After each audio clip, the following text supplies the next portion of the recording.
శ్రీలంకలో పరిస్థితి అల్లకల్లోలంగా ఉంది. అక్కడ తమిళులు భయం గుప్పిట నివసిస్తున్నారు.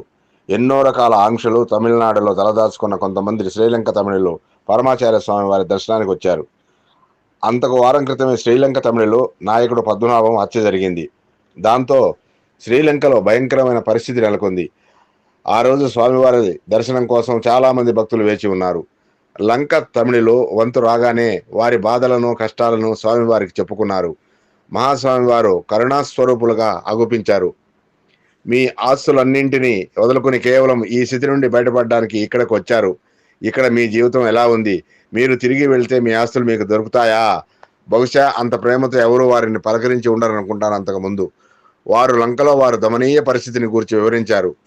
వారికి కలిగిన గాయాలకు పరమాచార్య స్వామి వారు వాక్కులే పరమ ఔషధాలయ్యాయి. మీ దేశానికి శాంతి చేకూరుతుంది, మీరు మీ సంపదంతా తిరిగి పొందుతారు అని ఆశీర్వదించారు స్వామివారు. వీరు చాలా ఎక్కువసేపు సమయం తీసుకోవడం వల్ల వరుసలో నిలబడి ఉన్న భక్తులు విసుగు చెందడం మొదలెట్టారు.